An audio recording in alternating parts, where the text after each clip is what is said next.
désordre dans l'armée.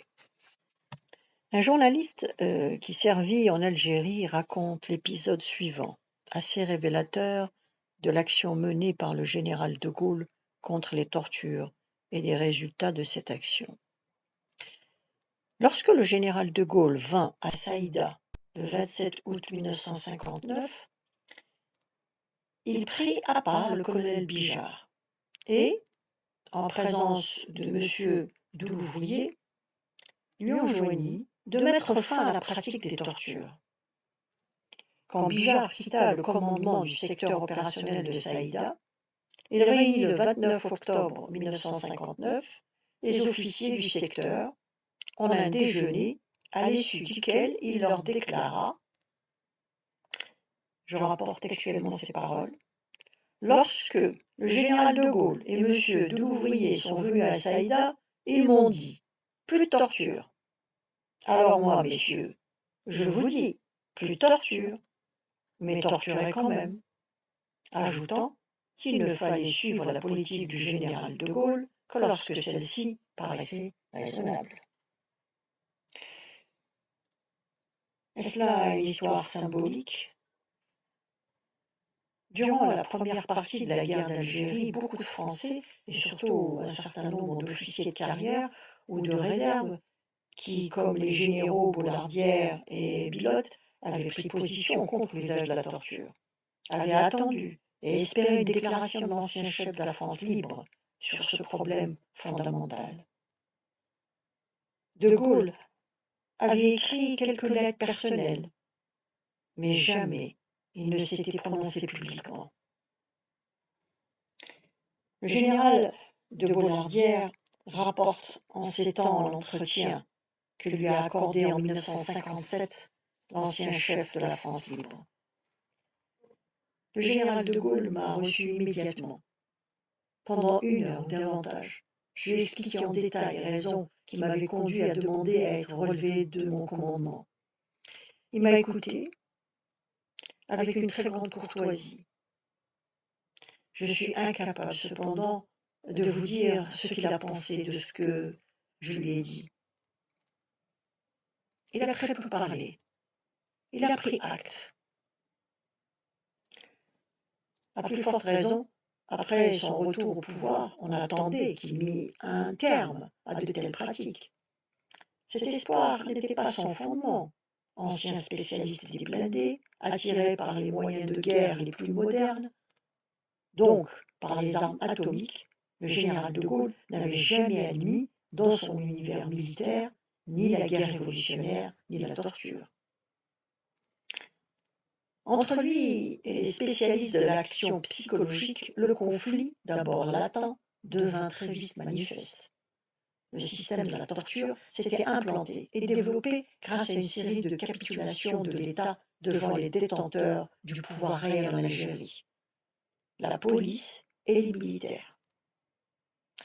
On ne pouvait douter de la volonté de Gaulle de restaurer le pouvoir de l'État.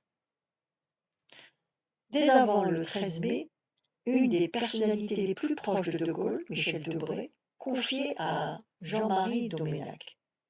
Oui, il y a des tortures en Algérie, mais c'est parce que nous n'avons pas d'État.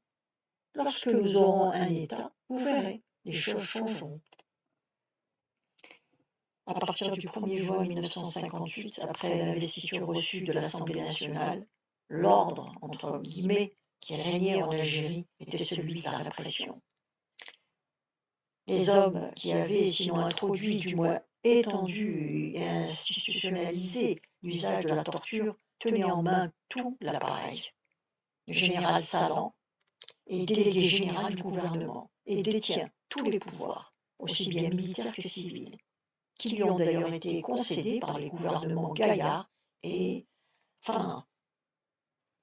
Le colonel Godard, héros de la bataille d'Alger, est directeur de la sûreté en Algérie. Le colonel Trinquier se trouve à la tête d'un secteur d'opération. Le général Massu est la clé de voûte du système, à la tête des services préfectoraux de l'ancien département d'Alger. Ce pouvoir militaire s'appuie sur les hommes qui l'ont aidé à se constituer, les ultras, organisés en comité de salut public. À Paris, la situation est évidemment plus complexe. Dans le gouvernement de Gaulle, on trouve des hommes qui n'ont jamais cessé de couvrir, parfois d'encourager la torture. Et les tortionnaires, comme Guy Mollet, Max Lejeune, et après le 7 juillet, Jacques Soustelle. Dans l'Assemblée élue en novembre, Servan-Schreiber pense reconnaître au moins 3 assassins. Et c'est un fait que les députés comme Jean-Marie Le Pen, élu au quartier latin, et Pierre Lagaillarde ont participé personnellement à des séances de torture. D'autres, à l'occasion des différents complots qui ont précipité la fin de la Quatrième République, ont noué des gênantes relations avec des personnages fort compromis. Le cas le plus significatif est celui du garde des Sceaux, Michel Debré. Certains, par contre, n'ont jamais caché leur désapprobation pour ces pratiques honteuses.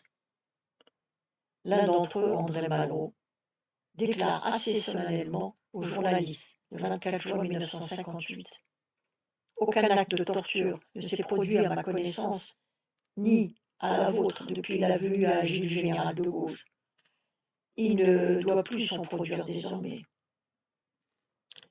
Et Edmond Michelet, devenu à son tour garde des Sceaux, condamnera énergiquement, le 12 mars 1959, certaines séquelles de la vérole nazie, entre guillemets. Ainsi interprète-t-il les faits. Mais il s'agissait bien de séquelles. Quant au général de Gaulle, il se taisait. On lui attribua bien quelques phrases probablement authentiques, comme celle-ci adressée à un groupe d'officiers. Et maintenant, messieurs, faites en sorte que le téléphone serve à parler et non à faire parler. Mais en public, il garde le silence. Il y a peut-être à citer que ce qu'un journaliste appelle une cursive allusion au problème des tortures, dans le discours prononcé par le chef de l'État au Havre le 10 juillet 1960, après l'échec des négociations de Melun. Aujourd'hui, c'est une Algérie nouvelle qui est en train de se fonder. Nous n'aurions pas obtenu cela. L'Algérie ne l'aurait pas obtenu. Le monde et la paix du monde ne l'auraient pas obtenu si notre armée n'avait pas fait son devoir. Je sais bien qu'il peut y avoir quelques incidents fâcheux qui, d'ailleurs, doivent être réprimés. Mais dans l'ensemble, massivement, nos soldats et leurs chefs ont fait ce qu'ils avaient à faire.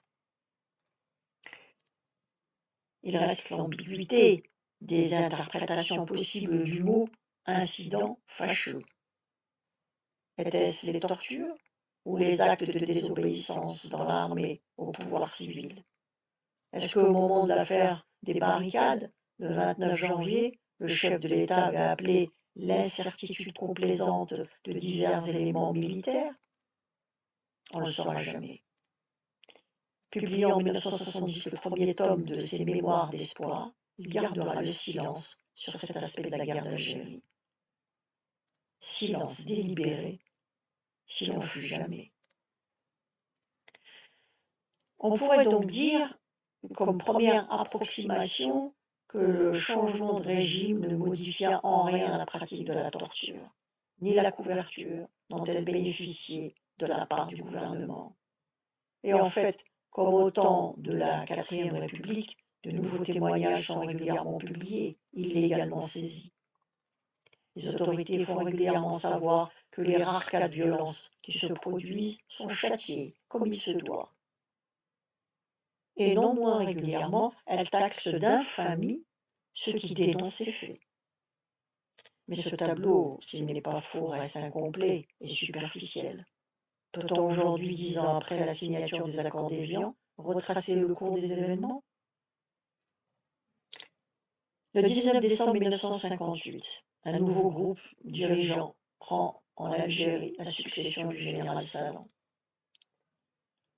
Il se compose d'un civil, Paul Delouvrier, ancien inspecteur des finances, et, est-ce un hasard, théoricien des groupes de pression, et d'un officier de l'armée de l'air, le général Maurice Schall. Le général de Gaulle adresse publiquement ses instructions à 2 ouvriers. On y lit notamment: le gouvernement attache une très grande importance à la régularisation rigoureuse de toutes les opérations de police et de toutes les mesures préventives ou répressives auxquelles elles donnent lieu.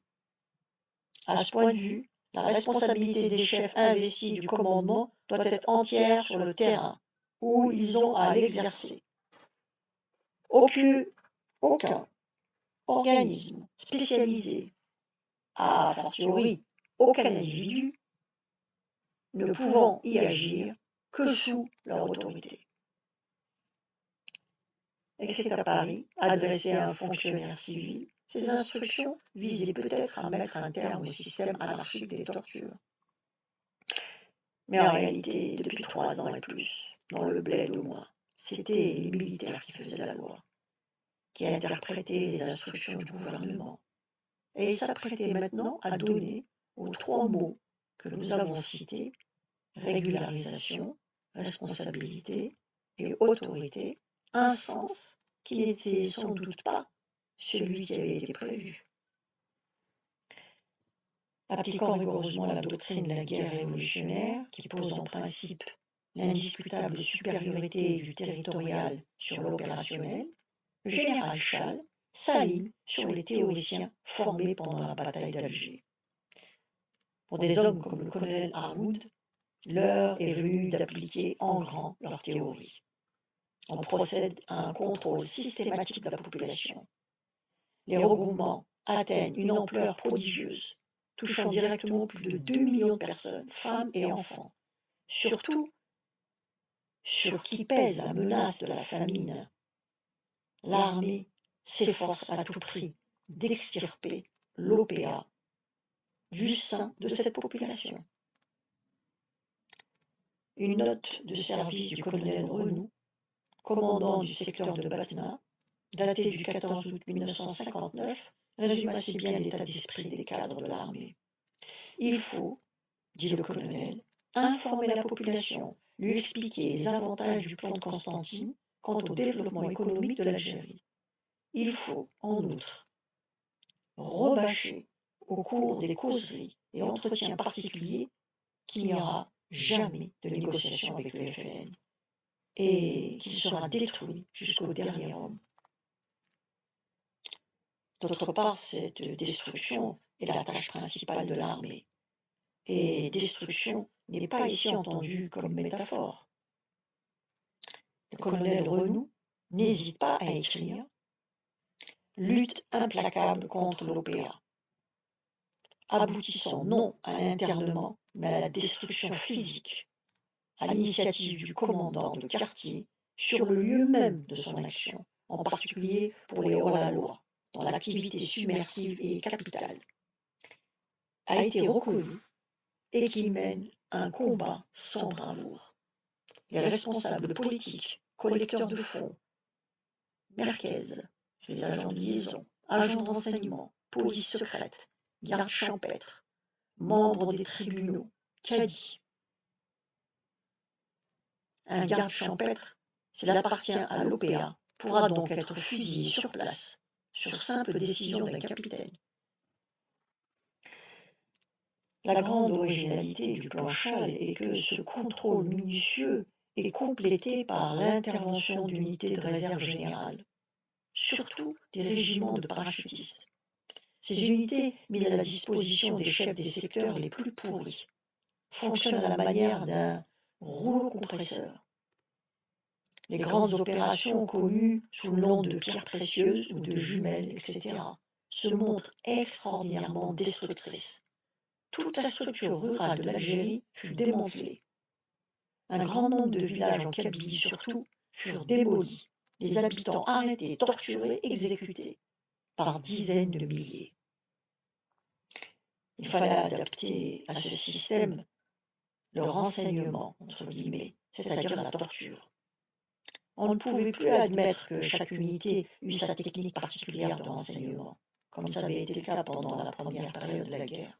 Il fallait un organisme unique, à la fois capable de centraliser les informations et suffisamment ramifié pour que le travail se fasse sur place. En fait, cet organisme existait déjà. Nous l'avons vu naître à Alger en 1957. Le Centre de coordination interarmée, CCI, complété par le dispositif opérationnel de protection, DOP. Ces organismes sont à un tel point tenus secrets et ont changé de nom si souvent qu'il est parfois difficile de s'y retrouver. Essayons cependant. La suite demain. Vous pouvez vous abonner.